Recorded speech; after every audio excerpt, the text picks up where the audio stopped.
बढ़ रहा है। आईएसआई बढ़ा रहा है विदेशी आतंकियों का ये मॉड्यूल। इस वक्त कश्मीर में विदेशी आतंकी ज्यादा सक्रिय नजर आ रहे हैं। मॉड्यूल को क्रैक डाउन करने में जुटी हैं सुरक्षा एजेंसियां। पहलगाम में हुई आतंकी घटना के बाद से लगातार जो जांच एजेंसियां हैं वो भी जांच तेजी से कर रही है ताकि आतंकियों तक पहुंच पाए। साथ ही साथ जम्मू कश्मीर में मौजूद जो आतंकी सक्रिय हैं उन तक भी पहुंचने की कोशिश है। टॉप सुरक्षा एजेंसी के सूत्रों के हवाले से खबर मिल रही है, कश्मीर में विदेशी आतंकियों का मॉड्यूल लगातार बढ़ रहा है। आईएसआई बढ़ा रहा है विदेशी आतंकियों का ये मॉड्यूल और ज्यादा जो सक्रिय आतंकी हैं वो विदेशी हैं। इस वक्त कश्मीर में मॉड्यूल को क्रैक डाउन करने में जुटी हैं सुरक्षा एजेंसियां। इंडिया न्यूज संवाददाता जावेद हुसैन जो इस वक्त मौजूद हैं कश्मीर में, उनकी रिपोर्ट देखिए। जम्मू कश्मीर के तमाम इलाकों में पाकिस्तान अपने टेरर मॉड्यूल को इस्टेब्लिश करना चाहता है, जिसके लिए पाकिस्तान हर संभव कोशिश कर रहा है। जिस तरीके से 22 अप्रैल को पहलगाम के बैसरन घाटी में जिस तरीके से पाकिस्तान ने इस आतंकी हमले को अंजाम दिलवाया, जिसमें लश्कर तौयबा और लश्कर तौयबा से जुड़े हुए यहाँ के ओवरग्राउंड वर्कर्स का जो रोल है वो बेहद अहम था और उनकी मदद से ही आतंकियों ने, जो हमलावर थे, उन्होंने 26 बेकसूर लोगों की जान ली।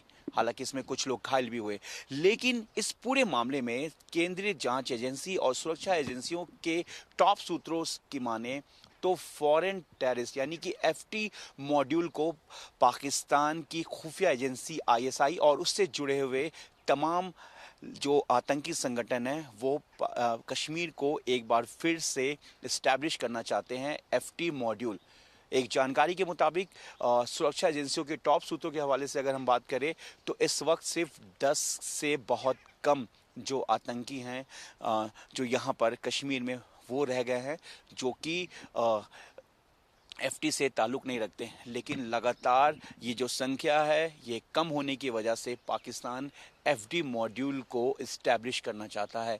अगर हम बात करें तो कश्मीर में आप देख सकते हैं कि पूरी तरीके से जो हालात एक वक्त बिल्कुल सामान्य हो गया था और कहीं ना कहीं जो कश्मीर है वापस अपने पटरी पे लौट रही थी और टूरिज़्म कहीं ना कहीं आगे बढ़ रहा था। लेकिन इस नापाक जो मंसूबा था, जो एक साजिश के तहत एक रैकी के बाद इस पूरे मॉड्यूल को अंजाम दिया गया, उससे साफ जाहिर है कि पाकिस्तान कहीं ना कहीं पूरी तरीके से बौखला गया है। अगर हम बात करें तो जो एफटी फॉरेन टेररिस्ट जो मॉड्यूल है वो कहीं ना कहीं इस्टेब्लिश करने की कोशिश कर रहा है, जिसको लेकर पाकिस्तान, लश्कर तौयबा, जैश ए मोहम्मद और द रेसिस्टेंस फ्रंट के अलावा PAFF जैसे संगठन से जुड़े हुए एफटी यानी कि फॉरेन टेररिस्ट को वो यहाँ पर इस्टेब्लिश करना चाह रहा है।